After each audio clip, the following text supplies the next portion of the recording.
Ya, dipastikan ada asumsinya. Ya.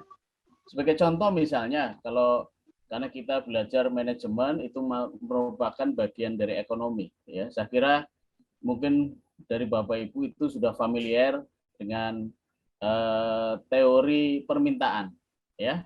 Teori permintaan. Teori permintaan itu mengatakan kalau harga naik, ya, maka permintaan akan turun. Dan kalau harga turun, maka permintaan akan naik. Itu hukum permintaan. Ya. Jadi kalau kalau harga turun permintaan naik, ya. Dan itu juga ada teori penawaran. Jadi di hukum permintaan itu siapa yang menggunakan teori permintaan itu? Yang menggunakan adalah produsen, ya. Contoh produsen itu siapa? Kalau warteg ya, yang punya warteg itu produsennya, ya, yang menjual. Dia menggunakan teori hukum permintaan, ya. Jadi kalau ingin banyak pembeli yang datang, maka harganya diturunkan. Kalau harga turun, maka permintaan akan naik. Orang yang mau beli itu banyak. Ya, itu teorinya seperti itu, ya. Tapi dalam kenyataannya ada satu produk yang harganya turun, tapi permintaannya bukannya naik. Harganya turun, tapi permintaannya bukan naik, tapi justru turun, ya.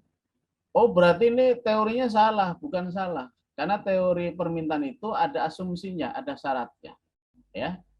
Kalau Bapak Ibu yang sering ngisi TTS pasti tahu jawabannya, ya. Apa asumsi dari teori permintaan atau hukum permintaan? Asumsinya adalah ceteris paribus, ya. Faktor di luar harga itu harus bersifat konstan. Ya, faktor di luar harga harus bersifat konstan.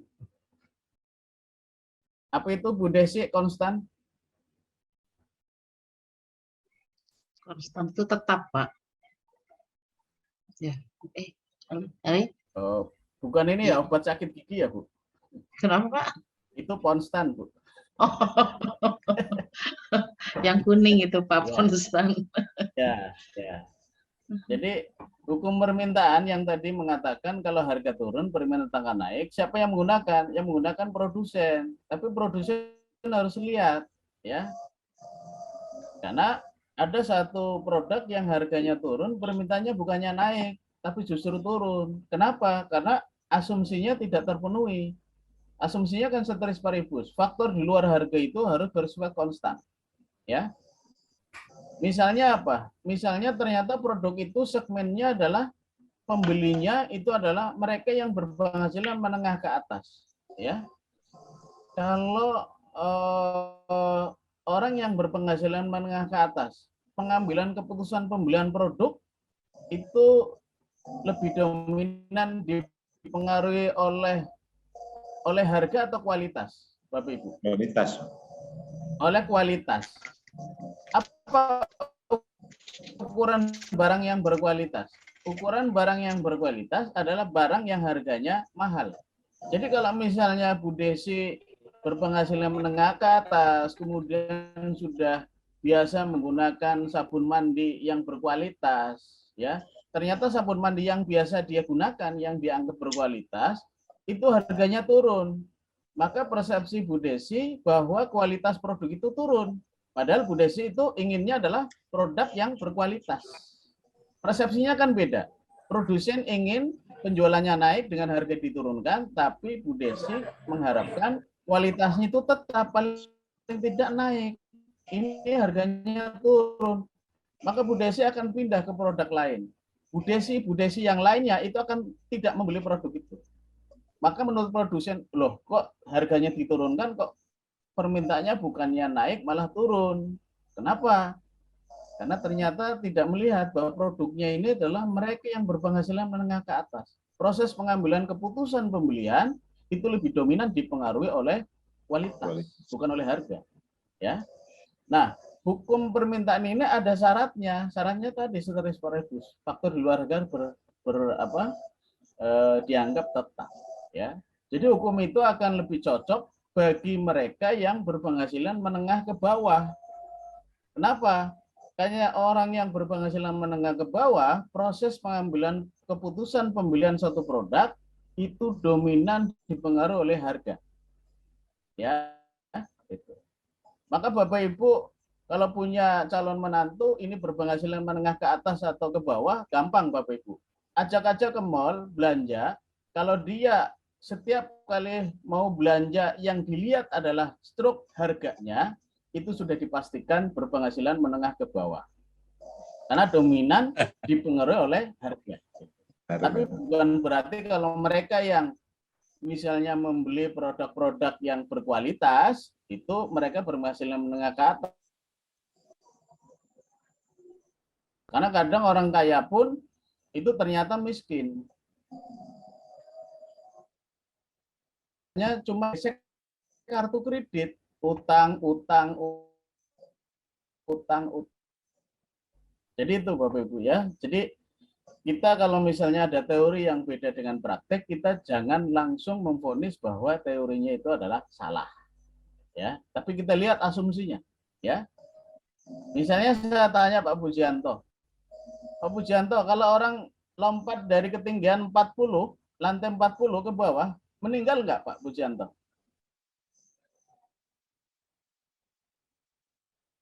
Suaranya Pak Pujianto? Otomatis meninggal, Pak, dengan Ya. ketinggian 40 lantai. Rata-rata Ya, 40 secara lantai teori meninggal. lantai Ya, meter. secara teori meninggal. Ya. Iya. Kalau lompat dari ketinggian 1 meter, secara teori meninggal nggak? Enggak. Itu olahraga, Pak. Ya, tapi prakteknya ya, yang lompat meninggal, prakteknya ya. Ya. Apa asumsinya di bawah harus ada alat pengamannya, Pak. Ada kasurnya. Jadi kalau lompat ada itu. Syaratnya itu. Loh, kok lompat dari ketinggian 1 meter meninggal? Iya. Syaratnya apa? Di bawah listrik. Langsung meninggal, Pak. Ya, artinya setiap teori di dunia ini ada asumsinya, Pak. Tidak ada kebenaran yang mutlak. Ya. Jadi kebenaran yang mutlak, yang hakiki itu hanya dari yang kuasa, Bapak Ibu.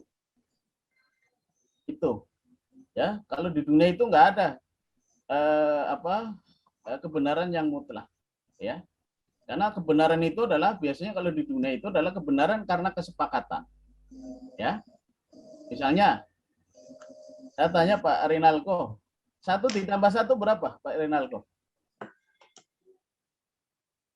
2, Pak. 2 ya. 1 ditambah 1 itu 2. Tapi bisa saja Pak Nurul mengatakan 1 ditambah 1 itu bukan 2, tapi 5. Pak Rinalko benar nggak? Benar. Pak Nurul benar nggak? Benar. Ya, karena Pak Rinalko itu melihat kebenarannya adalah dari orang eksak. Tapi Pak Nurul melihat kebenarannya itu dari ilmu sosial. Kalau eksak 1 ditambah 1 pasti 2, sampai ujung dunia pun 2.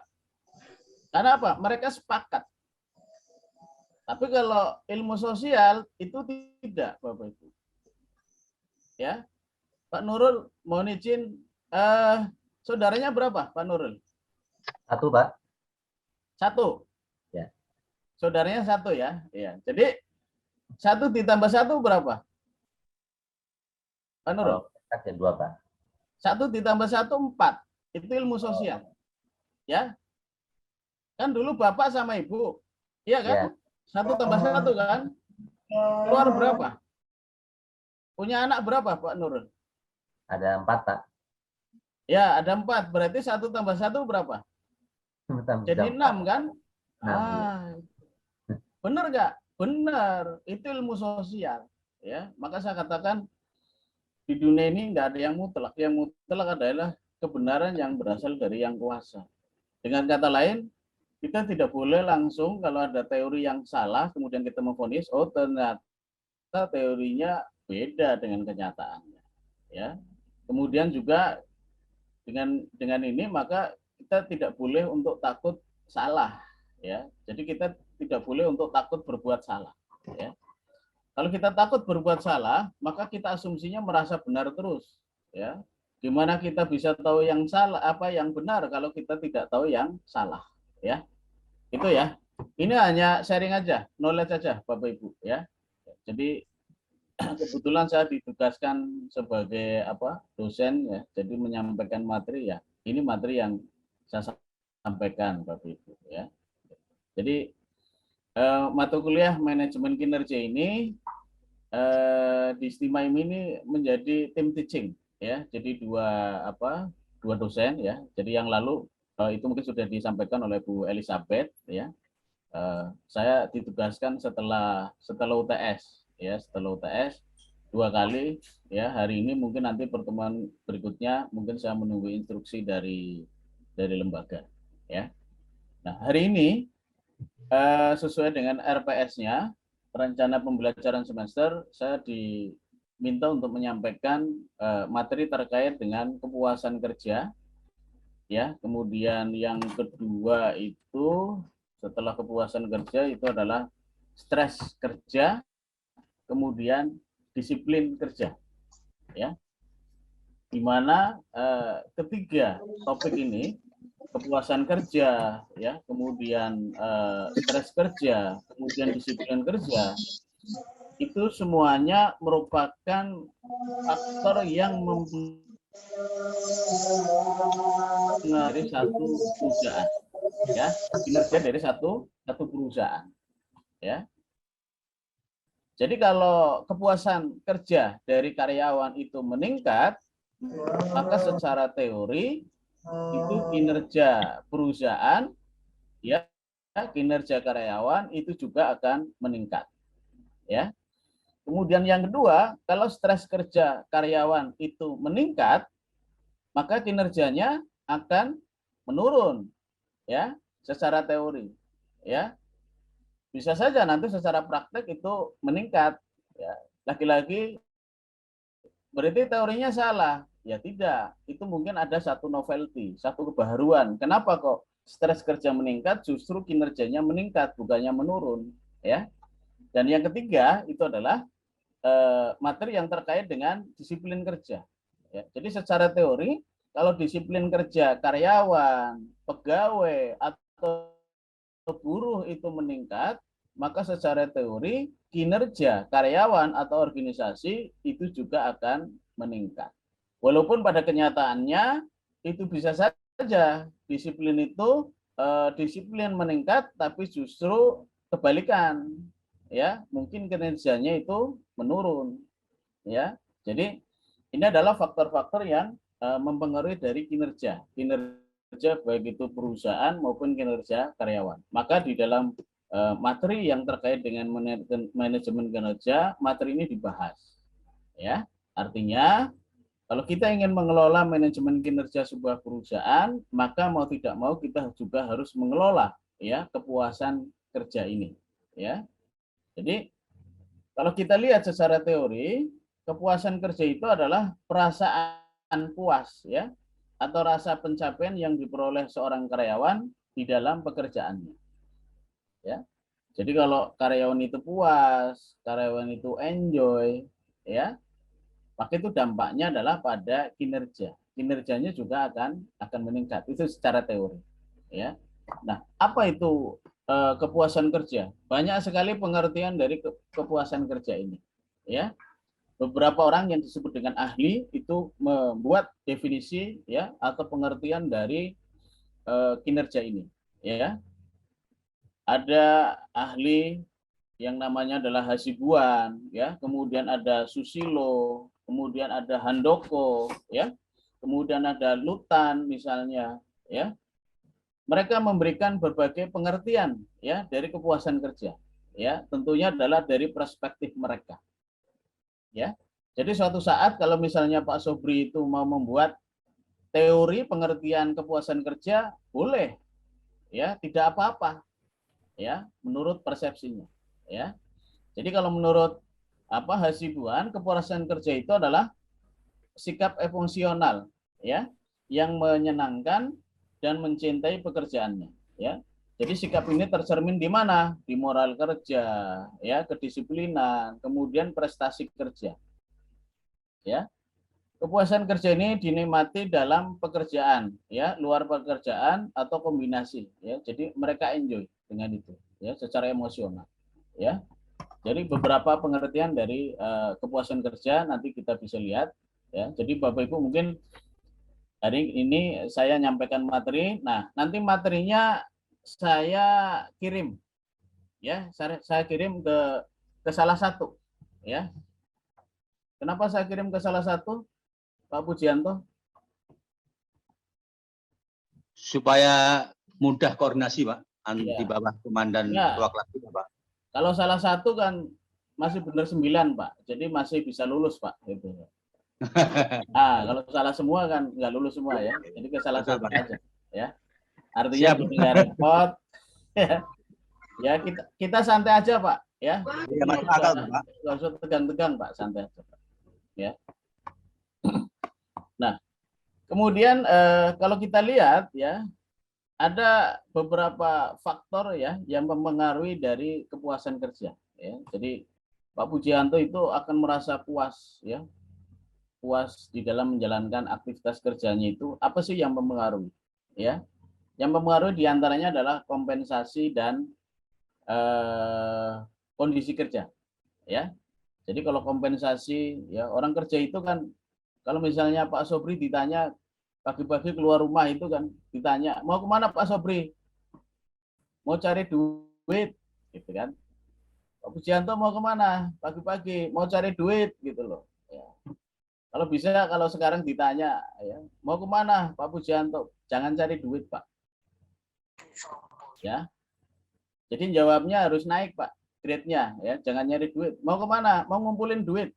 Ya, kalau nyari duit itu kan nggak jelas, ya. Tapi kalau saya di warung, ya, tempat nongkrong di warung, di bubur nanti bisa ngobrol, ya. Tidak ada masalah di dunia ini yang tidak bisa diselesaikan, ya, sepanjang itu masih bisa dikomunikasikan, ya. Tapi sekarang Bapak Ibu fokus saja, menyelesaikan teorinya aja dulu, ya. Nanti pokoknya bagaimana nantilah, jangan dipikir susah-susah, ya. Kalau kita mindsetnya di depan itu susah, nanti ke belakang susah juga, Bapak Ibu, ya. Baik, kita lanjutkan, ya. Kemudian apa manfaat dari kepuasan kerja karyawan, ya. Dengan kata lain, apa sih manfaatnya kalau kepuasan karyawan itu meningkat, ya? Yang pertama adalah akan meningkatkan produktivitas. Ya, kalau di perusahaan itu, kalau buruh karyawan bekerja itu puas, maka produktivitas itu akan meningkat. Produktivitas itu adalah istilah lain dari kinerja, ya, kinerjanya itu akan meningkat. Tapi kalau kepuasannya itu menurun, mereka akan malas-malasan, produktivitasnya pasti akan menurun, ya. Nah, kenapa kepuasannya menurun? Karena kompensasinya menurun. Jadi kompensasi yang menurun akan menyebabkan kepuasan itu menurun, kepuasan menurun akan menyebabkan produktivitas itu menurun. Produktivitas menurun, kinerjanya akan menurun. Itu alurnya adalah seperti itu, ya. Nah, manfaatnya kalau meningkat itu tadi, produktivitasnya akan meningkat, ya. Yang kedua, manfaat yang kedua adalah secara teori, kalau kepuasan kerja karyawan itu meningkat adalah ini akan menumbuhkan sikap loyalitas, ya, akan menumbuhkan sikap loyalitas, ya, atau di dalam istilahnya itu akan menumbuhkan komitmen, ya, komitmen karyawan terhadap apa? Terhadap tugas, ya, terhadap organisasi. Mereka mempunyai kecintaan terhadap perusahaannya. Mereka tidak mau meninggalkan organisasinya, ya. Jadi kepuasan itu dampaknya adalah, manfaatnya adalah ke situ. Maka bagi perusahaan sangat-sangat penting sekali, ya, untuk mengelola sumber daya manusianya, ya, gitu. Kemudian yang lain adalah manfaat yang lain, ya, dari kepuasan kerja ini adalah akan menurunkan tingkat ketidakhadiran. Ya, jadi kalau mereka itu puas dengan kondisi perusahaan, mereka enjoy, ya, mereka senang dengan kondisi perusahaan. Mereka tidak mau di rumah, Bapak Ibu. Mereka maunya di kantor. Ya, mereka akan datang ke kantor, ya, mereka akan melakukan aktivitas, ya. Sudah barang tentu dampaknya tadi. Loyalitas, ya, kemudian apa? Produktivitas itu akan meningkat. ya. Kemudian yang lain adalah meningkatkan pelayanan perusahaan ya pada pelanggan atau klien. Ya, jadi kalau kepuasan meningkat, karyawan itu happy, ya, kemudian pelayanan kepada customer, kepada klien, ya, kepada pelanggan itu juga akan meningkat. Ya, kebahagiaan itu akan ditularkan ke yang lain. Ya, itu adalah manfaat dari kepuasan kerja, Bapak Ibu. Ya, makanya kalau kita lihat manajemen sumber daya manusia ini sangat-sangat penting sekali, ya, sangat penting sekali. Karena kalau kita lihat kan secara bisnis itu kan ada beberapa fungsi bisnis di dalam perusahaan. Ada fungsi marketing, ya, kemudian ada fungsi keuangan, ada fungsi research and development, ya, ada fungsi produksi, ya. Kemudian ada fungsi sumber daya manusia yang sekarang disebut dengan human capital, ya. Nah, human capital atau manajemen sumber daya manusia itu adalah salah satu bagian dari fungsi bisnis yang ada di dalam perusahaan. Yang sekarang perannya itu sangat penting sekali. Kalau dulu orang mengatakan bahwa fungsi bisnis di perusahaan yang sangat penting, ya, yang sumbangannya sangat banyak terhadap perusahaan, ya, itu adalah fungsi marketing. Sekarang tidak, Bapak Ibu. Fungsi yang terpenting adalah sumber daya manusia. Karena semua yang menjalankan itu adalah manusia. Ya, kita masih ingat pada saat muncul istilah revolusi industri 4.0, orang itu bingung, ya. Karena apa? Karena ada mungkin sekitar 2 juta pekerjaan itu akan tergantikan dengan mesin. Ya, orang itu bingung, galau, ya, dengan revolusi industri 4.0. Belum lama muncul revolusi industri 5.0. Yang intinya di situ bahwa teknologi, ya, kemudian internet, ya, itu tidak akan jalan kalau tidak disinkronkan oleh sumber daya manusia. Ya, jadi yang mensinkronkan itu adalah SDM. Maka titiknya adalah pada SDM. Maka kalau kita lihat di dalam cerita, di dalam sejarah, pada saat Jepang mendapatkan hadiah 2 bom Hiroshima dan Nagasaki, maka Kaisar menanyakan. Yang ditanyakan itu bukan berapa perusahaan yang masih ada, tapi yang ditanyakan adalah berapa orang yang masih ada, berapa guru yang masih ada. Ya. Untuk apa? Untuk dikirim ke luar negeri untuk belajar di luar negeri. Ya. Ke luar negeri untuk belajar, kemudian setelah selesai belajar, kemudian mereka kembali ke Jepang. Kemudian mereka mengembangkan konsep yang disebut dengan konsep Kaizen. Ya, Bapak Ibu tahu konsep Kaizen? Konsep Kaizen itu secara garis besar itu 3. Ya, yang pertama adalah ambil yang baik, buang yang jelek, ciptakan yang baru. Maka orang-orang Jepang yang dikirim ke luar negeri untuk belajar, begitu dia balik ke negaranya, dia kembangkan konsep Kaizen. Dengan konsep tadi, ambil yang baik, buang yang jelek, ciptakan yang baik, yang baru, maka diambil. Apa kebaikan dari Eropa dan Amerika? Kebaikannya adalah teknologi. Ya, ambil contoh misalnya adalah mobil. Apa yang baik? Yang baik adalah teknologinya. Ya, teknologi kendaraan mobil itu diambil, itu yang baik. Lalu dibuang yang jelek. Apa kejelekan dari kendaraan-kendaraan Eropa? Kejelekannya adalah bodinya besar, bahan bakarnya itu boros, ya. Kemudian harganya mahal. Kejelekan itu dibuang sama Jepang. Kemudian dia ciptakan yang baru. Apa yang baru? Buat kendaraan yang bodinya ramping, ya. Yang kedua, karena bodinya ramping, maka bahan bakarnya irit. Nah, karena bahan bakarnya irit, bodinya ramping, maka harganya murah. Jadi semua yang jelek dari teknologi Amerika, Eropa itu dibuang tadi. Ciptakan yang baru. Maka Jepang eksis. Ya. Nah, kalau di Indonesia konsep Kaizen itu biasanya diganti nama menjadi konsep ATM. Apa kependekannya, Pak Pujianto, ATM? Wah, ini tergantung persepsinya, Pak. Gimana, Pak? ATM itu nggak ada kependekannya, Pak. Kan itu udah pendek, Pak. Jadi yang ada kepanjangannya, Pak. Amati. Jadi kalau ditanya Pak Pujianto, apa kependekan ATM? Nggak ada, Pak. Karena itu udah pendek, Pak. Ya. Jadi yang ada adalah kepanjangannya. Ya. Apa kepanjangan ATM? Kepanjangan ATM kalau di kita adalah amati, tiru, dan modifikasi. Ya. A-nya amati, T-nya tiru, ya, kemudian M-nya adalah modifikasi. Ya. Itu kalau di kita. Ya, itu. Jadi itu ya, Bapak Ibu ya. Jadi sumber daya manusia ini sangat-sangat penting sekali, ya. Dulu orang mengatakan kalau mereka di bagian personalia itu merupakan orang buangan, ya. Orang-orang bagian yang lain kalau lihat orang personalia, mereka akan menyingkir, mereka akan memusuhi, ya. Kenapa? Orang personalia itu dulu tugasnya adalah hanya mengawasi, ya, hanya memecat, memindahkan, ya. Sekarang dengan konsep human capital tidak, ya. Karena sehebat-hebatnya marketing, siapa yang merekrut orang marketing? Siapa yang merekrut, Pak? Yang merekrut adalah orang human capital. Ya. Siapa yang merekrut orang produksi? Human capital, Pak. Siapa yang merekrut orang bagian keuangan? Human capital. Ya, itu. Maka ada satu kalimat yang mengatakan, silahkan Anda ambil perusahaannya, tolong tinggalkan 10 orang.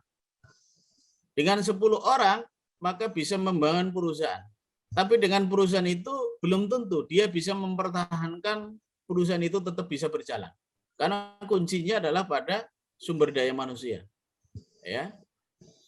Dan kalau saya secara pribadi baru merasakan memang cukup dominan ya pengaruh dari human capital ini ya. Setelah saya menempuh pendidikan akademik untuk yang S3 ya. Jadi kalau saya ini sebenarnya S1 S2-nya itu keuangan Bapak Ibu. Ya, tapi S3-nya saya ambil sumber daya manusia. Nah, sekarang baru saya tahu oh ternyata kalau dulu pada saat S1 S2 itu merasakan bahwa yang paling penting itu adalah keuangan. Kalau nggak ada uang nggak bisa jalan semua, ya. Ternyata setelah saya belajar terkait dengan sumber daya manusia, ternyata sumber daya manusia itu ya sangat-sangat penting sekali. Karena semua unsur yang ada di dalam perusahaan itu, semua yang merekrut itu adalah bagian human capital. Dengan konsep human capital, maka orang tidak lagi dianggap sebagai faktor produksi, tapi dianggap sebagai aset. Ya, sebagai aset berarti apa? Sumber daya manusia itu akan memberikan satu nilai tambah. Ya, makanya kalau orang yang kemudian wawancara untuk diterima ya di satu perusahaan itu salah satu pertanyaan biasanya adalah berapa gaji yang diminta. Ya. Kalau perusahaan akan mau merealisasikan misalnya saya minta gaji sebulan itu 100 juta, boleh. Kalau Anda mampu menghasilkan keuntungan bagi perusahaan sebulan itu di atas 100 juta. Ya, sebagai kapital ya, sebagai aset ya, input bagi perusahaan yang tugasnya adalah untuk menghasilkan keuntungan. Ya, gitu. Baik, kita lanjutkan Bapak Ibu ya. Kemudian faktor-faktor yang mempengaruhi kepuasan kerja. Ya. Ini adalah job satisfaction ya. Jadi penempatan kerja itu berpengaruh, kemudian upah ya, lingkungan kerja ya, tantangan baru, jenjang karir ya, itu kan berpengaruh ya terhadap kepuasan kerja. Kemudian apa indikator dari kepuasan kerja? Ya, jadi perusahaan itu harus tahu apa indikatornya kalau karyawan itu kepuasan kerjanya itu meningkat. Ya, indikatornya adalah yang pertama karyawan atau pegawai itu menyenangi pekerjaannya. Ya, jadi mereka enjoy, mereka punya komitmen, ya, mereka berarti di situ kepuasan kerjanya itu tinggi, ya. Yang kedua adalah mencintai pekerjaannya, ya, indikator yang kedua, ya. Yang ketiga adalah moral kerja yang positif, selalu berpikiran positif, ya. Kemudian disiplin kerja. Itu adalah indikator kalau kepuasan kerja karyawan itu tinggi. Ya. Kemudian prestasi kerja. Ya, itu adalah indikatornya. Ya. Maka Bapak Ibu nanti kalau membuat tugas akhir misalnya pengaruh kepuasan kerja terhadap terhadap kinerja karyawan atau kinerja organisasi, maka harus tahu indikatornya. Ya. Karena apa? Untuk mendapatkan data, Bapak Ibu harus membuat kuesioner. Kuesioner itu dasarnya adalah indikator. Ya, jadi harus ada ukuran-ukuran. Jadi kalau misalnya Pak Sukmayanto dianggap kinerjanya tinggi, apa indikatornya kalau Pak Sukmayanto itu indikator kinerjanya itu tinggi? Maka harus dilihat indikatornya apa, ukurannya apa. Ya, kinerja itu bisa diukur secara kuantitas, bisa diukur secara kualitas. Ya, secara kuantitas banyak pekerjaan yang bisa diselesaikan. Secara kualitas tingkat kesalahan pekerjaan itu sedikit atau bahkan mungkin tidak ada. Itu indikator. Kalau kinerja Pak Sukmayanto itu tinggi, ya. Jadi nanti di materi yang nanti saya share, ya, mungkin bisa tadi saya katakan mungkin salah satu nanti materinya saya share. Ini kalau saya lihat memang banyak sekali manfaatnya nanti untuk penyusunan tugas akhir, ya, Bapak Ibu ya. Baik, mungkin untuk kepuasan kerja itu sampai di situ. Sebelum saya lanjutkan, mungkin ada pertanyaan, silahkan Bapak Ibu sampaikan.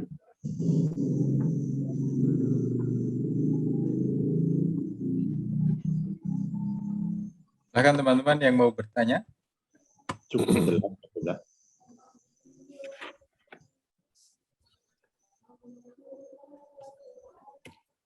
Atau ini, kira-kira senang nggak kuliah dengan saya, Bapak Ibu? Wah, senang, Pak. Nambah ilmu nih, Pak. Senang kita sampai jam 12, Pak. Nggak, kalau senang sampai jam 12, Pak. Boleh, siap.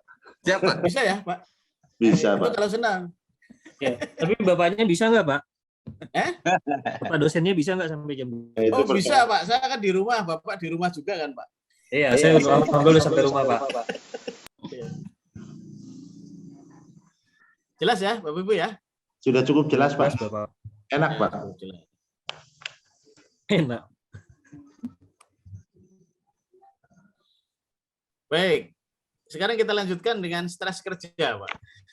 Ya, stres kerja. Ya, ini juga berpengaruh terhadap kinerja karyawan atau kinerja dari perusahaan. Ya. Jadi apa itu stres kerja? Ya, jadi kalau secara teori, stres kerja itu adalah suatu kondisi ketegangan yang menciptakan adanya ketidakseimbangan fisik dan psikis yang mempengaruhi emosi, ya, proses berpikir dan kondisi seorang karyawan. Ini seperti yang dikatakan oleh Rifai, ya, nama lengkapnya Prof. Dr. Fitzal Rifai, ya.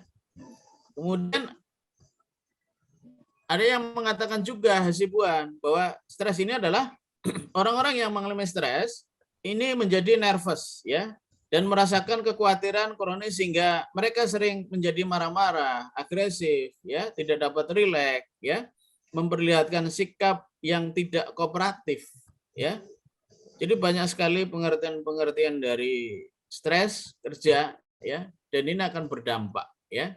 Makanya di dalam perusahaan stres ini harus dikelola.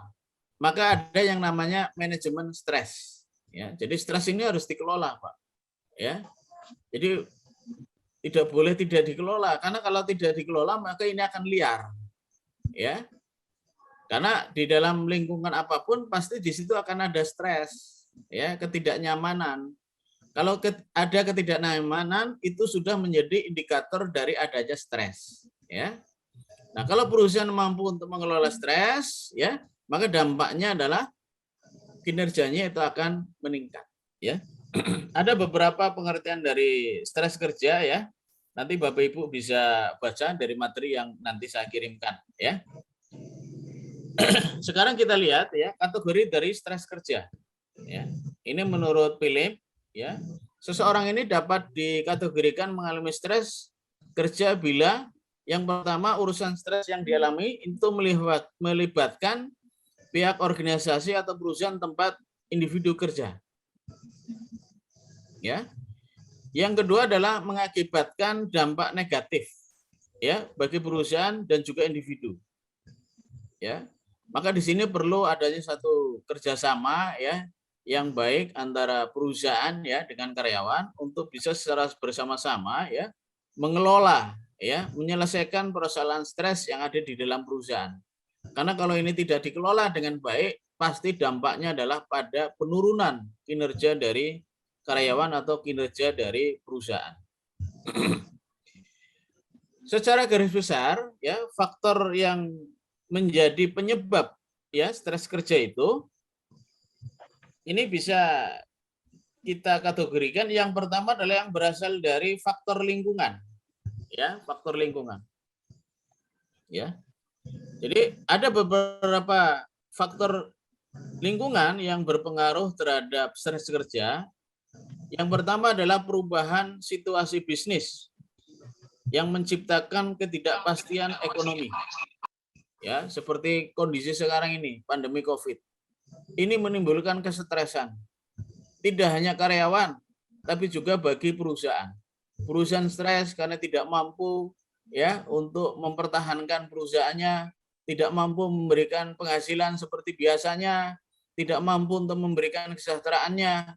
Karyawan stres ya karena jam kerja dikurangi, uang makan berkurang, transport kurang, penghasilan berkurang ya. Maka ini menimbulkan stres ya. Yang kedua adalah ketidakpastian politik ya. Ketidakpastian politik ini juga menyebabkan adanya kestresan. Ya, seperti apa? Ya, sekarang Bapak Ibu merasakan ya. Ketidakpastian politik ini pasti dampaknya adalah ke stres itu. Ya, maka yang berjalan adalah lagunya Rhoma Irama. Yang kaya makin kaya, yang miskin makin miskin. Ya, stres. Ya. Kemudian juga kemajuan teknologi. Ini juga menyebabkan stres. Ya, jadi orang-orang atau pihak-pihak atau perusahaan-perusahaan yang tidak bisa melakukan penyesuaian dengan perubahan teknologi, maka ini akan tertinggal. Ya. Kalau tertinggal mereka akan tutup perusahaannya, mereka akan tidak terpakai ya, kalau secara personal tidak akan terpakai gara-gara apa? Gara-gara teknologi. Ya. Seperti yang dialami pada saat muncul revolusi industri 4.0 yang pekerjaan itu tereduksi ya dengan digantikan teknologi, mesin ya, komputer ya. Itu menyebabkan adanya satu kestresan. Ya. Padahal dengan adanya teknologi yang baru, kalau kita menguasai, maka itu menjadi satu peluang. Ya. Yang lain adalah yang menyebabkan stres itu adalah terorisme. Ya, ini adalah sumber stres yang disebabkan lingkungan yang semakin meningkat. Ya, jadi teroris ya. Sekarang yang digaung-gaungkan ya itu menimbulkan adanya satu ketidakpastian ya. Kemudian yang kedua, selain faktor lingkungan ya yang menjadi penyebab stres, itu adalah faktor organisasi. Ya. Banyak sekali faktor dari dalam organisasi yang dapat menimbulkan stres ya, tekanan untuk menghindari kekeliruan, menyelesaikan tugas dalam kurun waktu yang terbatas ya. Kemudian beban kerja yang berlebihan, bos yang menuntut dan tidak peka, ya, serta rekan kerja yang tidak menyenangkan. Ya. Dari beberapa contoh di atas, ini bisa digariskan sebagai faktor organisasi yang memang berpengaruh terhadap stres. Ya. Jadi tuntutan kerja, tekanan-tekanan itu akan berpengaruh. Ya. Kemudian yang berikutnya adalah faktor individu. Ya, jadi faktor ini mencakup kehidupan pribadi dari karyawan, ya, terutama faktor-faktor persoalan keluarga, masalah ekonomi pribadi, ya, kemudian karakteristik kepribadian bawaan. Ini juga berpengaruh terhadap stres, ya. Nah, ini harus dikelola oleh perusahaan, ya, karena kalau ini mampu dikelola oleh perusahaan dengan baik, tingkat stres bisa ditekan seminimal mungkin atau bahkan mungkin tidak ada. Maka dampaknya adalah pada kinerja yang meningkat. Ya. Kemudian apa indikator dari stres kerja? Ya, indikatornya bahwa seorang karyawan itu stres misalnya bisa dilihat dari tuntutan tugas, ya. Kemudian tuntutan peran, ya, tuntutan antar pribadi, ya. Kemudian struktur organisasi, ya.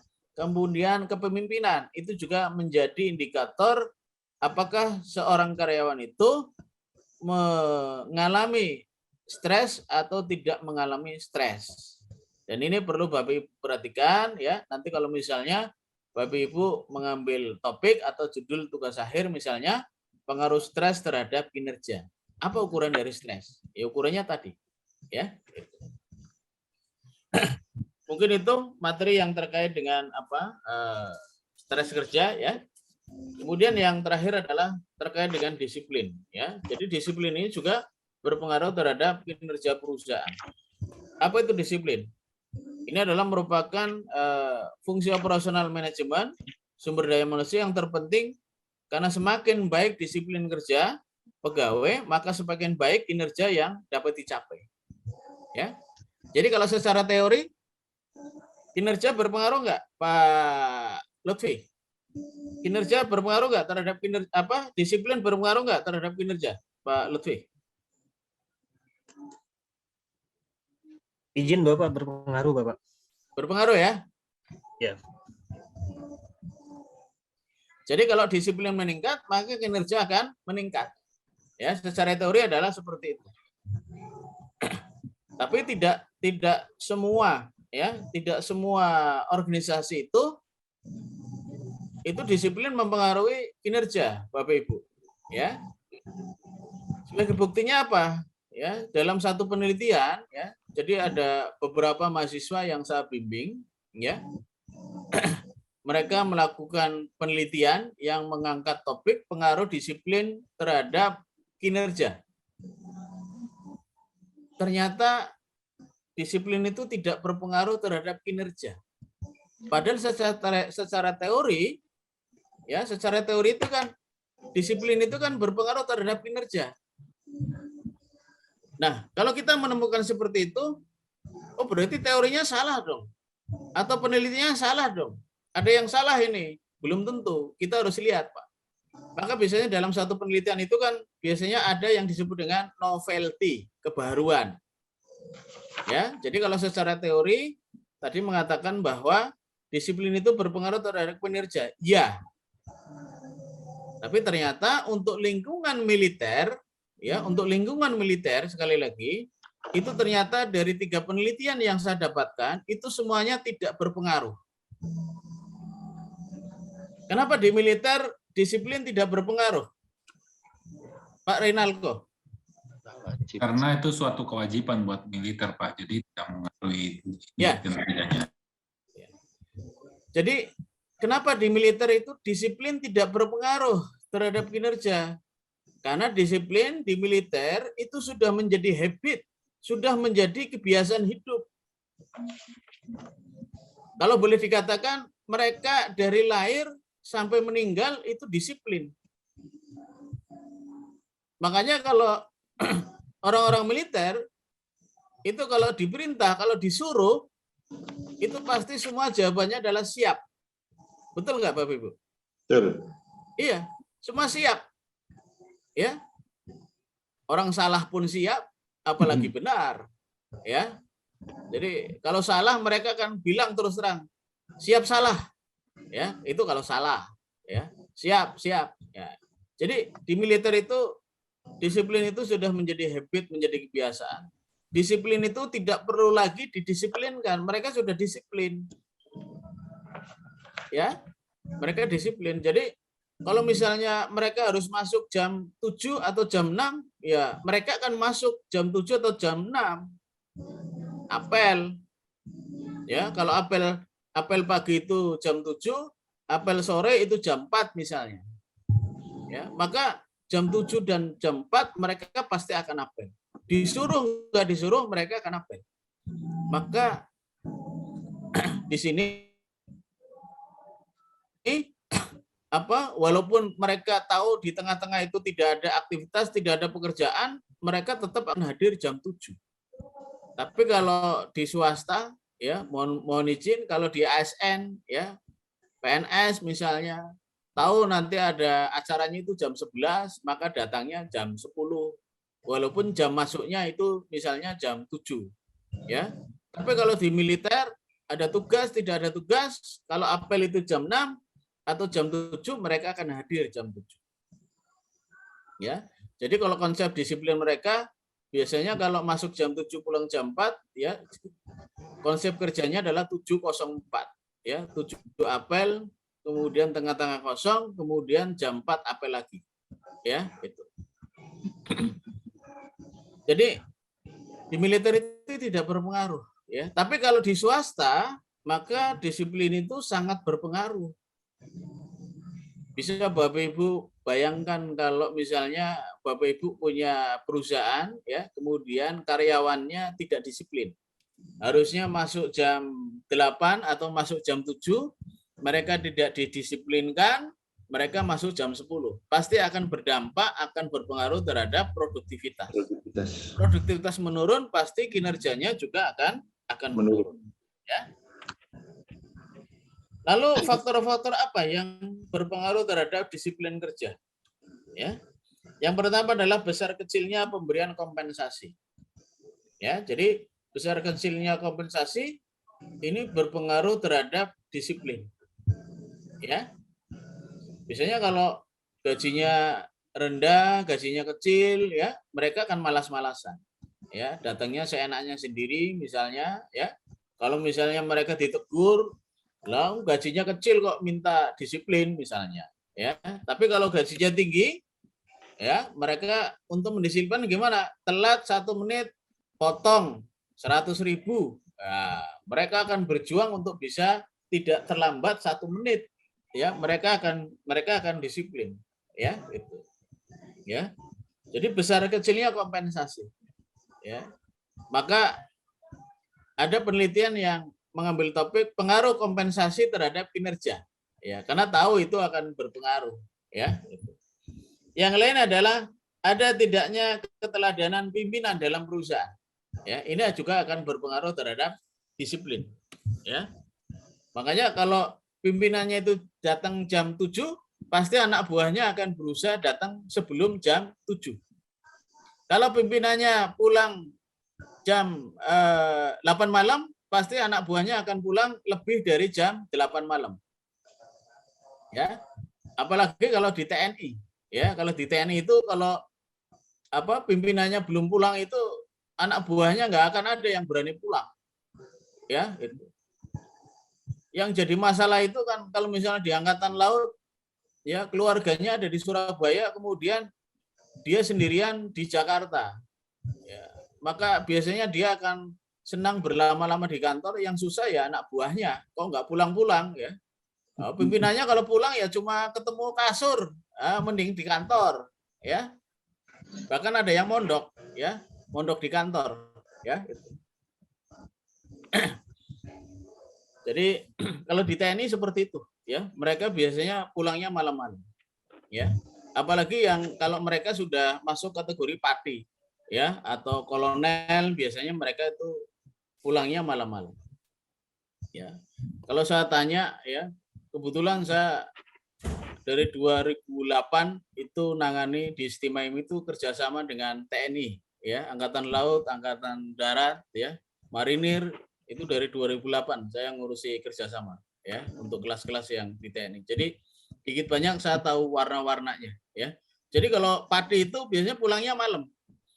Ya, sehingga kalau saya guyon tanya ke mereka yang bintang 1, bintang 2, saya tanya, ya, kenapa sih kok pulangnya malam? Karena bintang itu keluarnya malam. Jadi tidak boleh pulangnya sore. Ya. Jadi mereka pasti pulangnya malam. Ya. Kemudian kok pati-pati itu, bintang-bintang itu kok datangnya pagi-pagi. Ya. Karena kalau terlambat kesiangan, itu bintangnya sudah disapu orang. Maka dia datangnya pagi.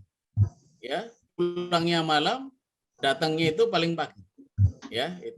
Jadi keteladanan dari pimpinan itu juga akan berpengaruh terhadap disiplin ya dari para karyawan ya.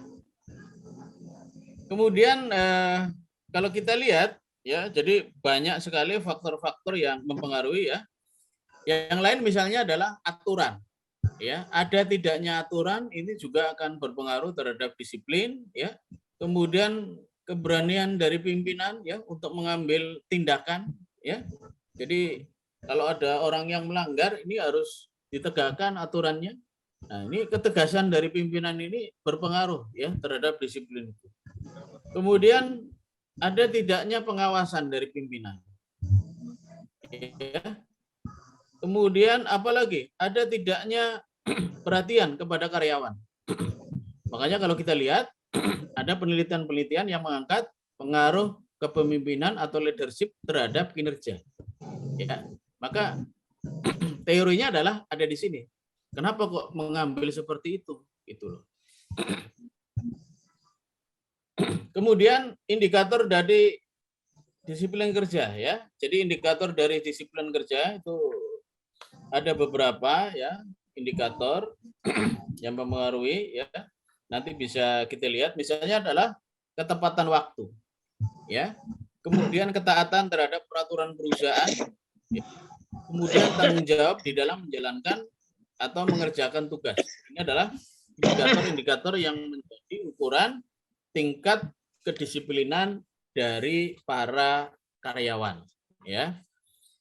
Jadi itu adalah 3 materi mungkin yang hari ini saya sampaikan. Yang pertama adalah terkait dengan kepuasan kerja.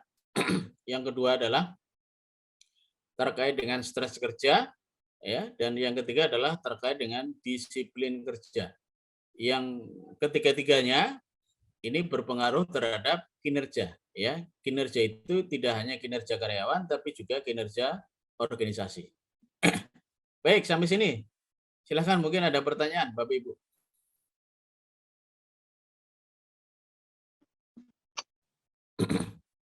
Silakan teman-teman ingin bertanya atau mungkin curhat terkait stres di pekerjaan. Semua ada berapa Pak Arif?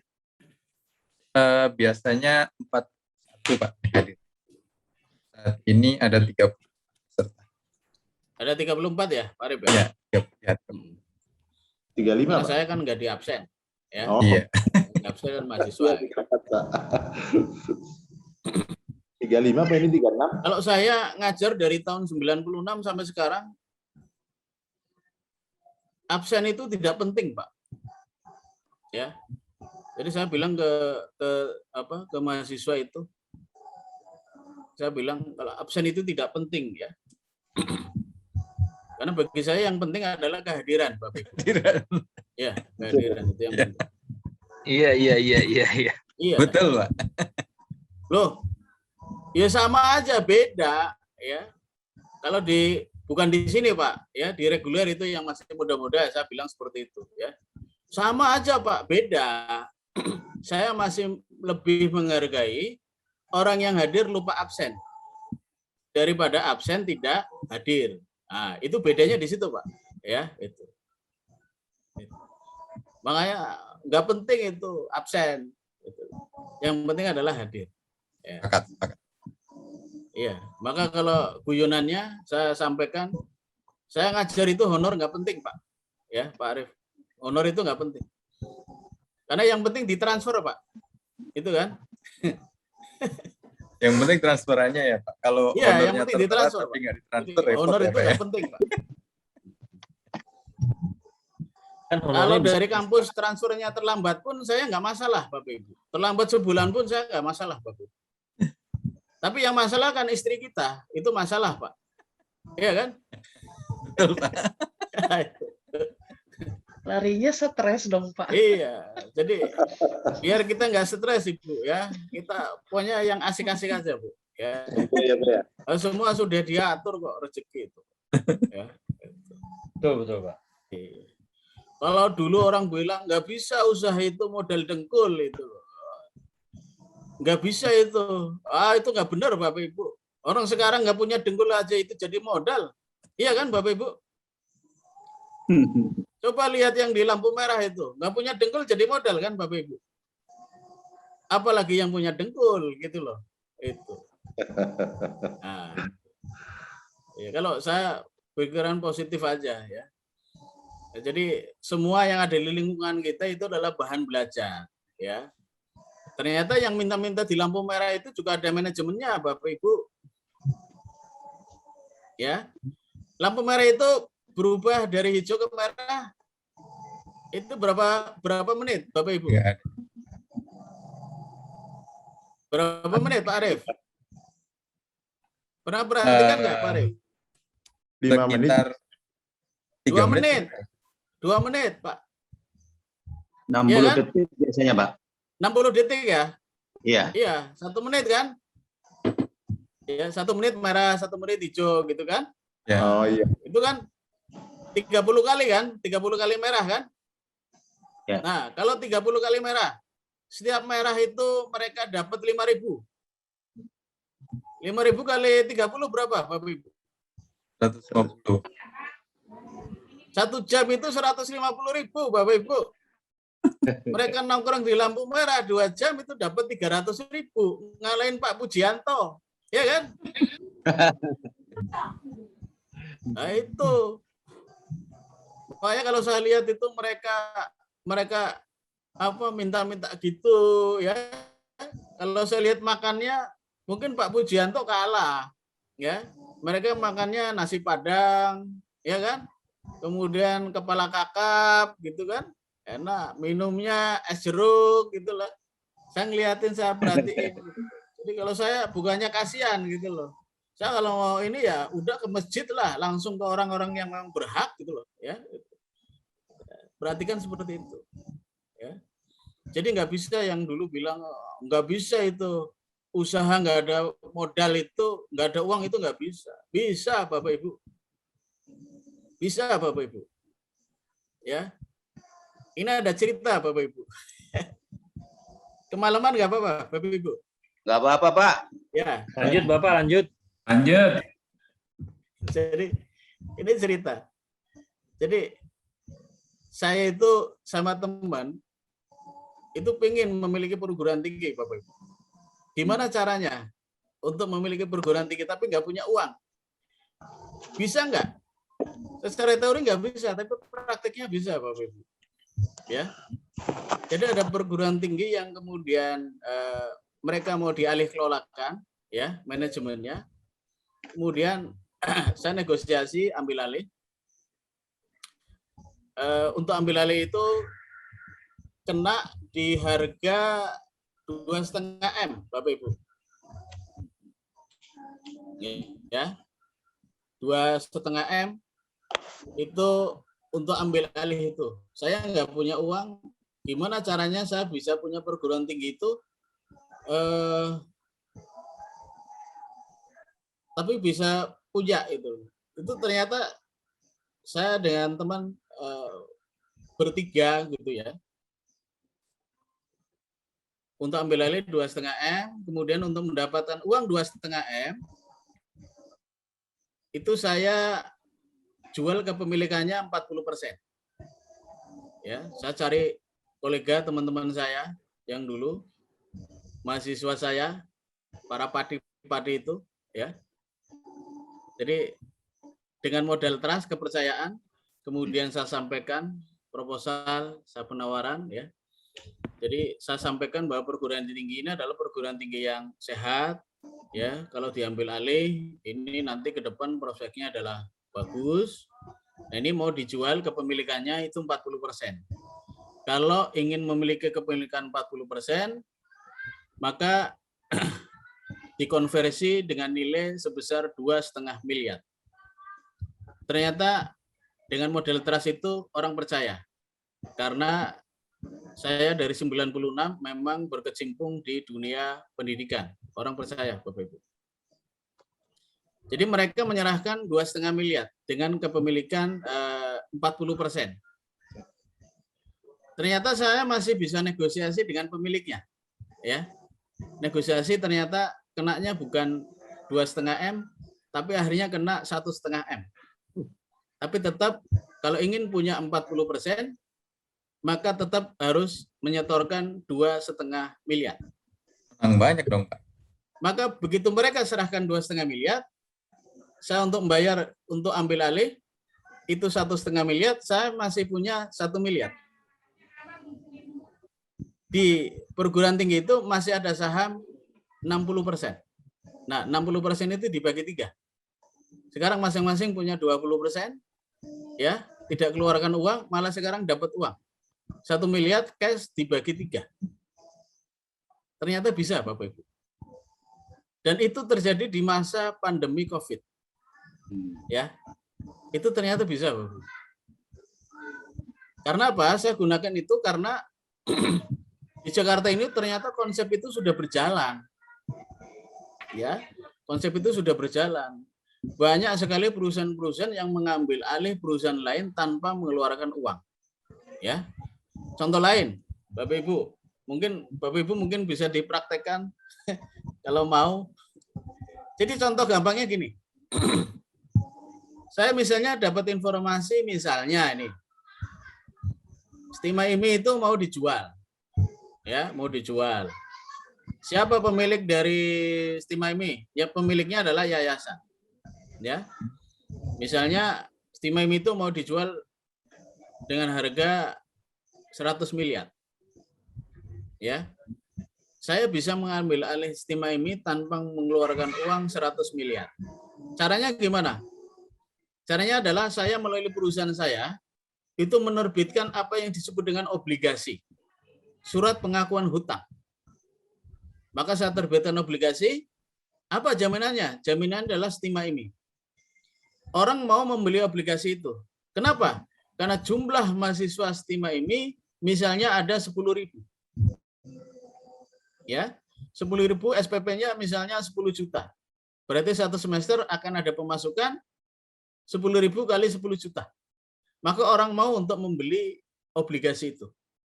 Maka dari penjualan obligasi itu, surat hutang itu, saya dapat uang 100 miliar, saya datang ke yayasan, kemudian saya bayar.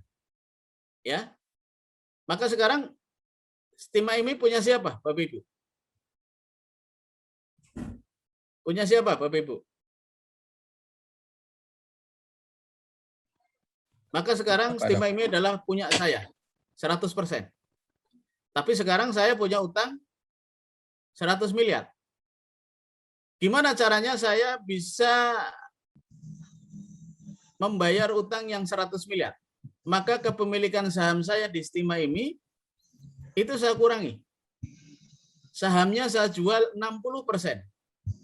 Saya cukup bertahan di 40%. Ya. 60% saya jual untuk mendapatkan dana sebesar 150 miliar. Orang mau membeli saham itu. Kenapa? Karena jumlah mahasiswanya itu banyak. Ya. Nah, dengan dana 150 miliar yang saya dapatkan, maka 100 miliar saya gunakan untuk mengembalikan obligasi. Ya. Maka sekarang saya masih punya kepemilikan di Stima IMI 40% dan mendapatkan dana cash sebesar 50 miliar. Tapi kepemilikan Bapak hanya 40%. Kan lebih kecil dari 60%. Yang 60% itu saya pecah-pecah. Ya. Yang besarnya itu tidak ada yang melebihi dari 40%. Maka siapa yang menentukan sebagai ketuanya, sebagai wakil ketuanya, sebagai pengurus yayasan? Itu siapa? Yang menentukan adalah yang 40%. Yang 40%, Pak. Ternyata bisa, Bapak Ibu. Ya, itu ilustrasinya adalah seperti itu. Ya. Jadi Bapak Ibu itu nggak usah khawatir, ya. Ada berbagai macam cara, ya, untuk itu. Dan ternyata itu saya praktekkan bisa. Nah, kalau saya bisa, insya Allah Bapak Ibu bisa juga. Kenapa bisa? Karena Bapak Ibu sama dengan saya. Makannya nasi, minumnya air, sama juga. Ya, tinggal modalnya apa? Keberanian untuk melakukan tindakan itu. Ya, ternyata bisa Bapak Ibu. Ya, itu. Ini sedikit Pak, sedikit apa cerita Pak. Ya, itu. Cerita peluang bisnis nih, Pak. Iya, ternyata bisa Bapak Ibu ya. Yang penting kita kreatif ya. Maka sekarang kan di perguruan tinggi secara akademik disampaikan materi yang terkait dengan manajemen knowledge ya, pengetahuan. Ya, pengetahuan itu adalah satu aset yang nilainya cukup besar gitu. Maka kalau saya dulu dipesan orang tua itu yang paling baik mewariskan kepada keturunan kita itu adalah mewariskan ilmu. Ya, bukan harta. Ya, dengan ilmu kita bisa cari harta. Ilmu itu tidak bisa dicuri. Ya, kalau diberikan akan semakin bertambah. Ditinggal nggak ketinggalan, dibawa tidak kelihatan. Ya, itu ilmu atau knowledge. Ya. Itu saja Bapak Ibu. Mungkin ada pertanyaan atau saya kira udah cukup ya. Nanti kita lanjutkan di episode berikutnya, satu episode lagi. Nanti setelah mendapatkan informasi dari akademik. Ya. Jadi Bapak Ibu nggak usah khawatir, kalau ujian pasti ada ujian ya, materinya nanti dari materi yang saya kirim. Ya. Mungkin Pak Arief mungkin ya bisa nanti ya, hubungi saya WA, nanti baik, materinya ya. saya kirim. Baik, Ya. Bapak. Ada nomornya Pak Arief? Ada Pak, nanti saya ini Bapak, saya WA Bapak. Ya, saya WA aja, nanti materinya saya kirim, silahkan di-share di grup ya. Itu. Baik. Jadi Bapak Ibu nggak usah berkecil hati kuliah di Estima ini ya. Jadi karena saya juga alumni dari Estima ini Bapak Ibu. Ya. Oh, saya gitu ya. Saya lulus tahun 2000 ya, angkatan pertama. Ya, jadi Bapak Ibu itu harus bangga. Ya. Jadi kalau saya ditanya, Pak Kus itu S2-nya di mana? Saya bilang S2-nya saya di luar negeri. Wah, hebat dong luar negeri. Iya, di luar negeri. Di mana? Estima ini. Ya. Kok di luar negeri? Karena yang negeri itu UI, UGM, Undip, itu negeri, Pak. Nah, kita kan swasta, Pak. Jadi kita di luar negeri. Iya. luar negeri yang ada di dalam negeri. Ya. Kita jangan kalah ngomong, Bapak Ibu. Ya. Ya, kreativitas ini, Pak. Oh, iya. Orang Indonesia itu kan pinter, Pak. Ya. Menteri Tenaga Kerja kita pidato di PBB, ya, kemudian bilang di Indonesia itu tidak ada orang miskin. Nggak ada orang miskin di Indonesia. Yang ada adalah masyarakat prasejahtera 1 dan prasejahtera 2. Lah pra 1, pra 2 itu kan di bawah garis kemiskinan, Pak. Ya, makanya orang miskin nggak ada, Pak. Ya, adanya orang di bawah miskin. Garis. Iya. Pengangguran di Indonesia itu nggak ada, Bapak Ibu. Ya, pengangguran di Indonesia nggak ada. Yang banyak itu adalah pencari kerja. Ya, pencari kerja ya pengangguran, Bapak Ibu. Ya. Orang kita itu pinter-pinter, Pak.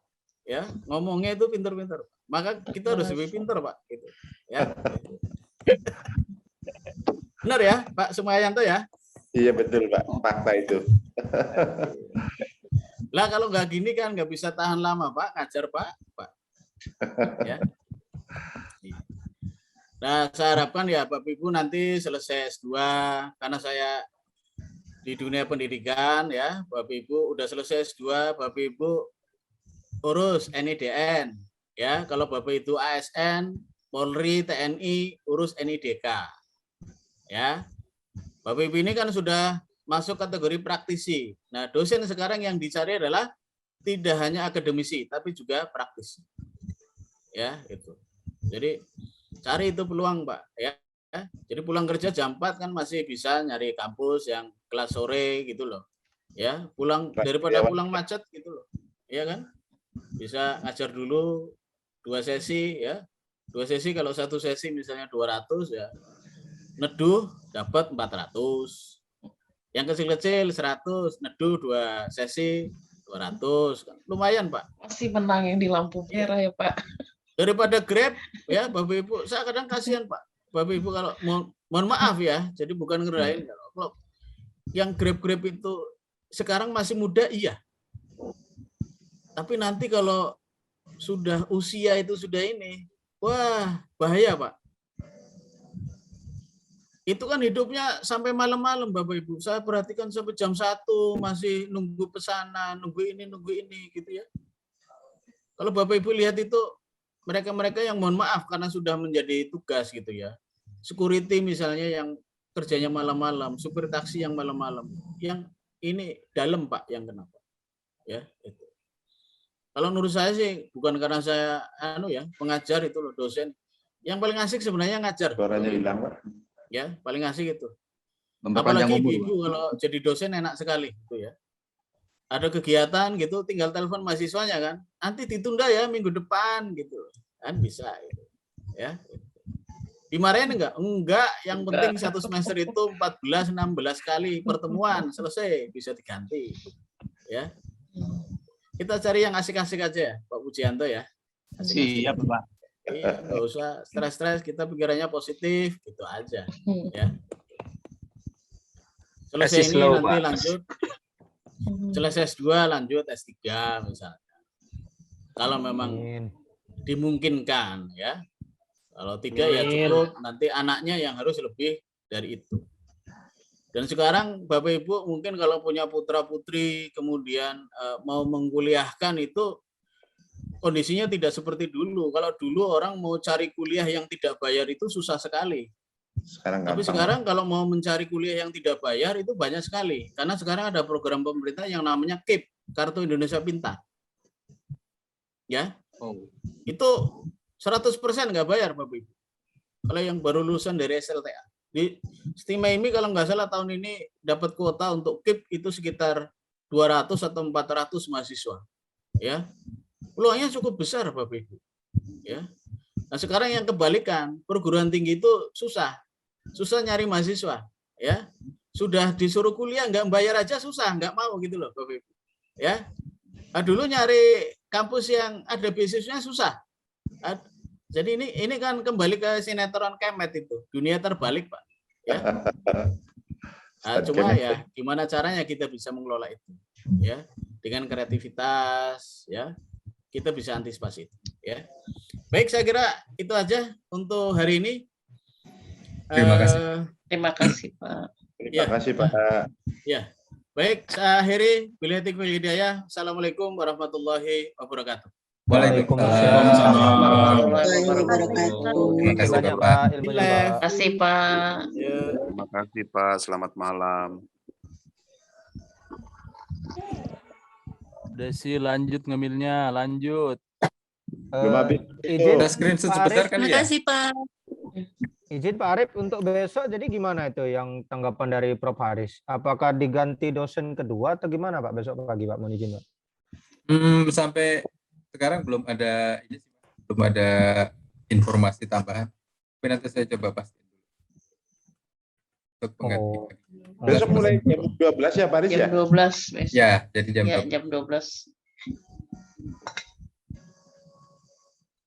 Nyemilnya habisin Bu. Kagum. Masih. Teman-teman Ya, saya Bu screenshot Desi, sebentar saya ya. temenin Bu Desi. Dari mana tuh Pak Sobri? Moto marinir itu. Di siapa yang moto marinir? Pulang. Pantang pulang kalau tidak padam. Woi, pemadam kebakaran itu. Pak Liantoro. Pak Liantoro, mana tuh Pak Mohon Liantoro? izin live ya, teman-teman. Mohon bangga. Bu pamit Pak. Izin live Izin Bangga, ayo Bapak, semua. Ibu. Sampai ketemu besok. Ya. Waalaikumsalam. Waalaikumsalam.